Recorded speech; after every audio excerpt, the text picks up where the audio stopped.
Գյորջյան Կասկադ 60 ամիս փուլային վճարում բազմաթիվ առավելություններ։ Խորհրդային միության փլուզումից հետո առաջին անգամ 10 օր առաջ ադրբեջանցիները Հայաստան ոտք դրեցին հատելով ցամաքային սահմանը։ Խաղաղության կամուրջ գցող հայ փորձագետների հետ հանդիպման էին նրանք եկել։ Եկանք իրանցով, որովհետև առայժմ միայն այդ հատվածով է անցել Հայաստան-Ադրբեջան սահմանազատում գծումը։ Այստեղ են տեղադրվել, ինչպես Նիկոլ Փաշինյանն էր ասում, Հայաստանի անկախության սյուները։ Այստեղ ու վերջ սահմանազատում սահմանագծում Տավուշից հետո չկա, գործընթացը կանգ է առել։ Պատասխանատու պաշտոնյաներն առանց կոնկրետ ժամկետներ հստակեցնելու պարբերաբար միայն հայտարարում են, թե ուր որը պրոցեսը կշարունակվի, նոր հատվածներում կզատենք ու կգծենք մեր սահմանները։ Եվ հիմա արդեն օդում տարբեր ժամկետներ կան կախված առաջիկա ամիս, տարվա առաջին եռամսյակ, մինչև ապրիլ, հնարավորինս շուտ ու այսպես շարունակ։ Ինչ որ հարցերում մենք ենք շտապում, ինչ որ հարցերում ադրբեջանական կողմն է շտապում, բայց գործընթաց է, որը շարունակվում է եւ ես կարծում եմ, որ մոտակա ապագայում մենք նաեւ ինչ որ մի մաս նույնպես կսահմանազատենք, հա, եւ կունենանք այն դրական հաճելի ստացված իրավիճակը, որը որ ունենք իրանցի մասում։ Թե կոնկրետ որ հատվածում է հաջորդը ստեղծվելու դրական հաճելի ստացված իրավիճակ, ինչպես խորհրդարանի խոսնակն էր ձևակերպել ճեպազրույցում, Սիմոնյանը ավելի ուշ ասաց, չի կարող հստակեցնել։ Հստակեցում չեղավ նաև հայ եւ ադրբեջանցի փորձագետների վերջին շփումներից հետո։ Քաղաքասարակության ներկայացուցիչները միայն տեղեկացրին, թե իրենց սահմանափակ գործառույթների շրջանակում այս հարցը եւս քննարկման առել են։ Առաջիկայում էլ համանախագահներ Գրիգորյանի ու Մուստաֆայևի գլխավորած հանձնաժողովում հանդիպում է լինելու, երբ այս հարցը դարձյալ պատասխան չունեցավ։ Միայն գեոլիտիկ տվյալ 2 ամիս առաջ կազմը Հայաստանում էր, հիմա հավանաբար ադրբեջանական տարածքում կլինի։ Առաջիկայում նախատեսվում է նաև երկու երկրների սահմանազատման հանձնաժողովների հանդիպում։ Իսկ փորձագիտական համայնքում համոզված են առայժմ միակ հայ-ադրբեջանական սահմանազատման գծմանն Ալիևը համաձայնել էր, որովհետև իրեն ձեռնտու էր Հայաստանի վերահսկողության ներքո գտնվող տարածքները պետք է հանձնվեին։ Հիմա երբ հերթն իրենցն է, երբ հնարավոր է սահմանազատմամբ, սահմանագծմամբ իրենք պետք է մեզնից բռնազավթված հողերը վերադարձնեն, մասնագետն ասում է Ադրբեջանից պետք չէ մեծ ոգևորություն ակնկալել։ Ալիևը ժամանակ շահելու համար ամեն կերպ գործընթացը դեռ կձգի, հաշիվներ ունի Բաքվի բռնապետը։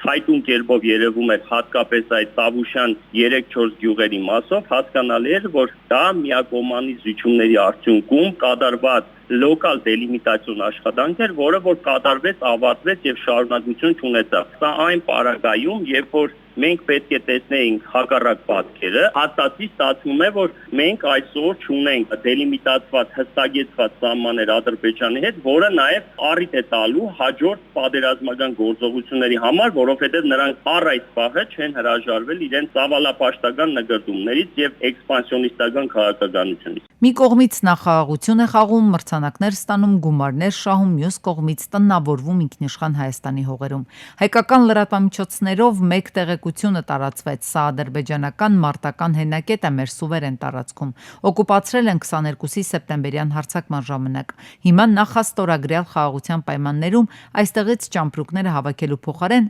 ընդլայնել են հենակետի տարածքը, նոր խրամատներ կառուցել, բետոնապատ ինժեներական կառույց ստեղծել։ Սա դերևս երկար տարիներ անգամ կարող է տեղի չունենա, բայց պայմանավորեցնում եմ նաև մինչև հունիսի 7-ի ընտրությունները, գուցե այն պահանջը, որը այս պահին առաջնահերթություն է, այն է սահմանադրության փոփոխությունը, դրա կատարումից հետո նոր մենք ականատես դառնանք սահմանազատման եւ սահմանագծման աշխատանքների։ Այսինքն Ալիևն իր հերթական պարտավորությունը վերածում է հերթական նախապայմանի հերթական առուծախի։ Իդեպ նա մինչև օրս այդպես էլ գոնե մեկ անգամ ուղիղ տեքստով չի ասել, որ ճանաչում է Հայաստանի տարածքային ամբողջականությունը, հստակ թվերով, քառակուսի կիլոմետրերով։ Սար ու ձոր է ընկել, հին ու նոր հիշել։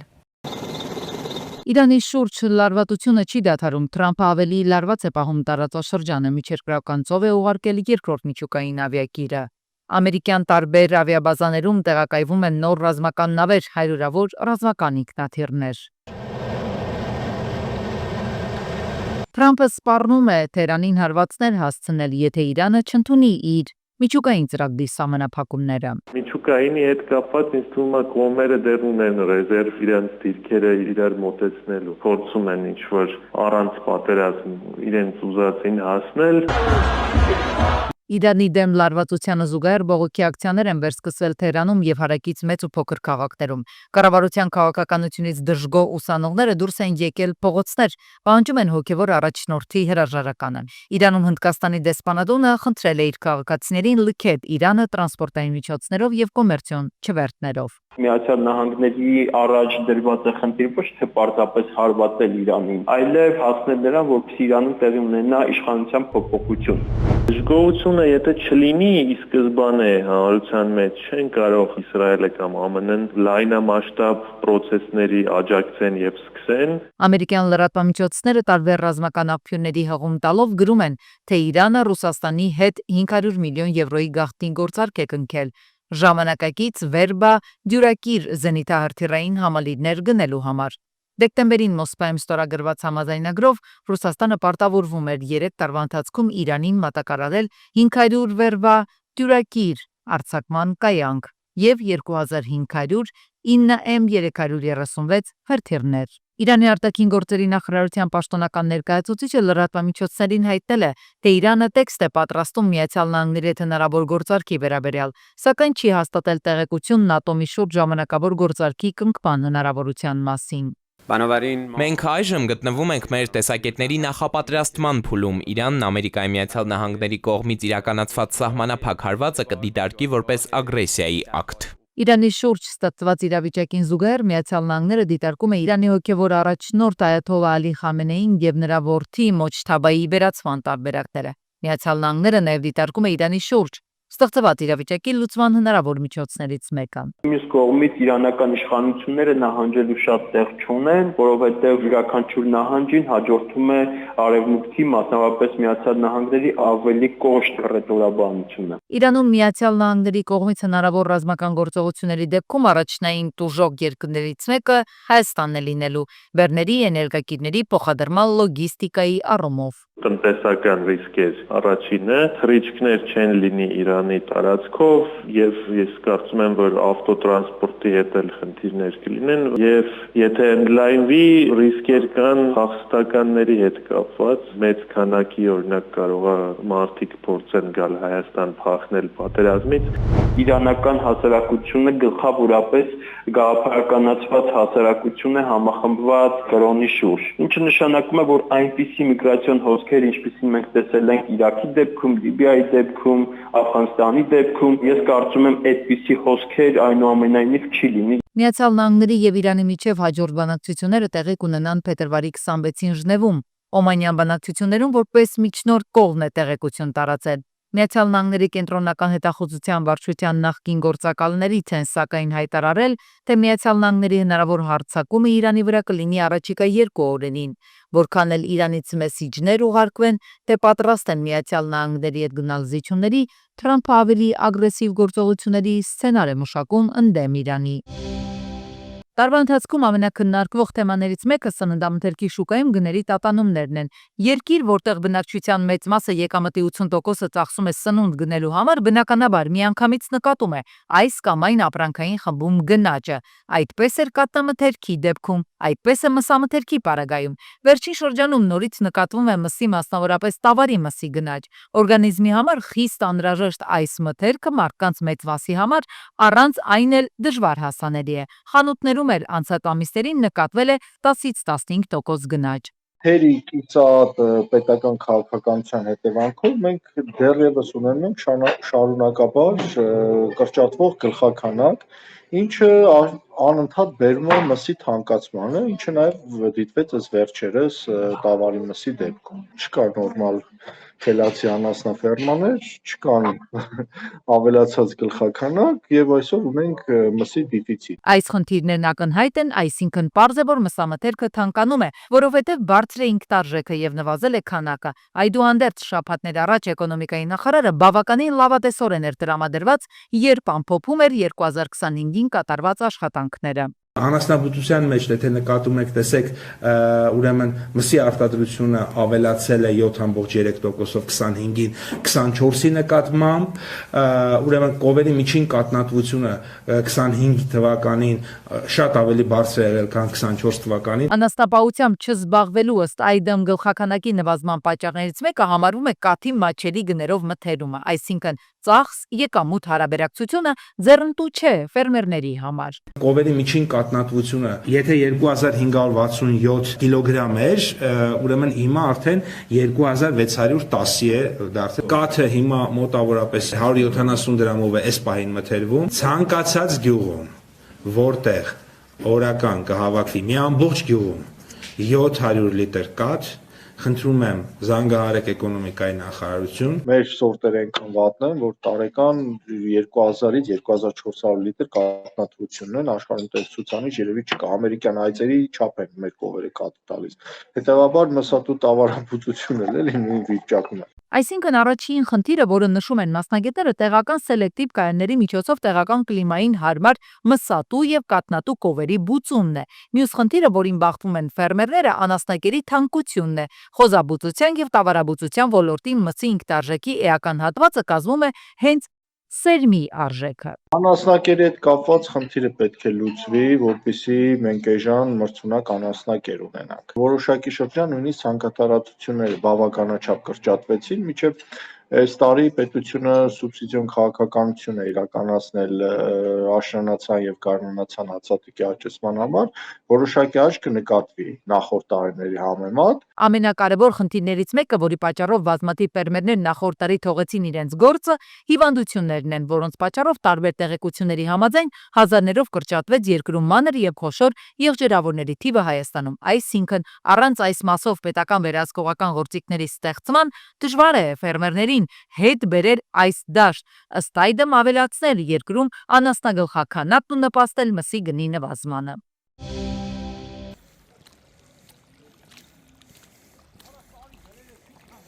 Զանգու գետը տեղափոխվել է Սարիթաղ։ Հանգստյան օրերին արտակարգ վիճակ էր Սարիթաղում, 18-րդ փողոցում խմելու ջրի խողովակներ վնասվել, ջուրն էլ ողողել էր ամբողջ տարածքը։ Բացի այն, որ խմելու ջուրը աննպատակ հոսում է, նաև վնասներ է պատճառում բնակիչներին, տան նկուղներ է լցվում, թուլացնում հիմքերը։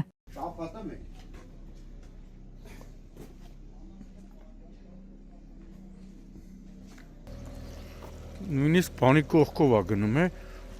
հոսանքի սուների կողքով, որ Հաշվի առնելով, որ խմելու ջուրը Veolia ջուր ընկերությանը արագ են տեղեկացրել քաղաքացիները, բայց պատասխանել են, որ աշխատանքային ժամն ավարտված է, մինչդեռ խմելու ջուրը ոչ մի րոպե չի դադարել հոսել։ Կա, էլի вообще 3 օր չեկա։ Կիրակի է, մարդ չկա, 500 անգամ եմ զանգ։ Veolia ջուր։ Veolia ջուր, հա, էնի միջև 3 օր էլ վերջի բարեր էլ ինչ ասես, արդեն նոր եկան այս վիճակը, յանը մարել են, գնացել են։ 18 փողոցից իջնում է, արդեն կես կիլոմետր սենց ջուրը գալիս է։ Անելանելի վիճակում հայտնված բնակիչները քաղաքային իշխանությանն են դիմում տարբերակներ գտնելու ու խնդիրը լուծելու համար։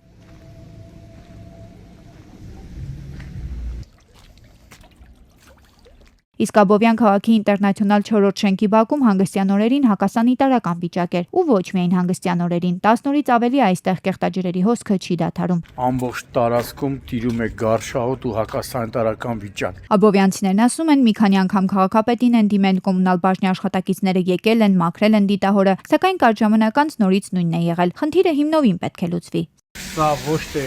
քաղաքապետարանի ֆունկցիայի մեջ է մտնում, այլ հենց Veolia ջուրը, քանի որ վճարումները նախ բնակիչները կանոնավոր գոնե 90%-ը կանոնավոր վճարումները կատարում են Veolia ջրին, փոխարենը ստանում են 0 սպասարկում։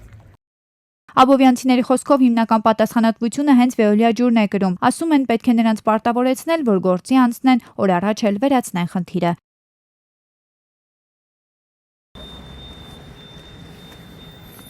Գյումրիի կենտրոնական ու հիմնական փողոցներից մեկն է, այստեղ երթևեկությունը կաթվածահար է, եղել իսկական քաոս է։ Պատճառը հիմնական փողոցներում առաջացած փոսերն են, գրեթե ամեն օր այստեղ մեքենաներ են վնասվում, անվահեծաններն են կոտրվում, անվադողերն են պայթում։ էլերակ դիաթազա կալոսից կռուգոն պուաղն է, ես ասֆալտից կդրեն։ Եթե Երևանում մարդաբոյ փոսեր էին, ապա Շիրակացի փողոցում Գյումրիում տեսնում եք խրամատներ են։ Գյումրեցիներն ասում են, եթե նախկինում այդ փողոցներում երթևեկում էին 10-ից 15 րոպեում, հիմա մոտ 1 ժամ է պահանջվում։ Շտապօգնության մասին գերադասում են լռել։ Շիրակացի փողոցը, որը միջհամայնքային ճանապարհ է, համարվում նույնպես վատ վիճակում է։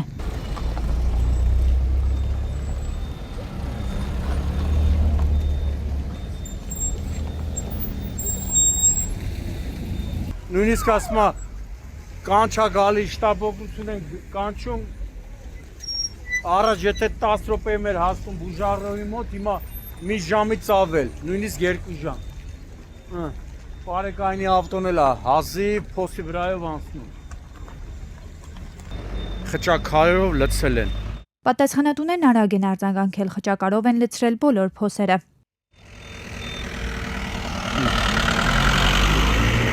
Կամ Շիրակի մարզպետարանը կամ Գյումրու քաղաքապետարանը համենայն դեպս բավականին օպերատիվ արձագանքել են, այդ մարդաբոյ փոսերը, խրամատները լցվել է արդեն խճակարով, բայց ցանկալի է որպեսի այս խճակարի վրա գոնե ժամանակավորապես կատարվի ասֆալտով փոսալցում։ Հիմից այս վերջին ձնի ժամանակը է, հա։ Երբ էր էդի։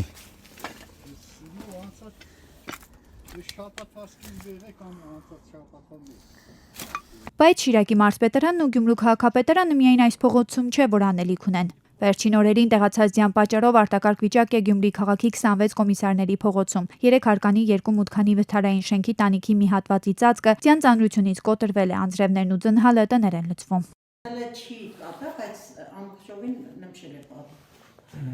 Հենա, այստեղից անընդհատ կթափվի էլի անձրև բան որ գա։ Լավ կլիներ, որպեսզի շատ արագ առանց այն շենքը վթարային շենք է, գոնե տանիքը շուտ հրատապ լուծվի, ծածկի հարցը լուծվի, հակառակ դեպքում խեղճ բնակիչները նախ այդքան ֆինանսական միջոցներ չունեն։ Շենքը բնակեցված է, բնակիչները Շիրակի մարզպետարանին կամ Գյումրու քաղաքապետարանին են դիմել։ Խոստացել են, որ քայլեր կձեռնարկեն, բայց երբ հայտնի չէ։ Մինչդեռ խնդիրը օպերատիվ լուծում է պահանջում։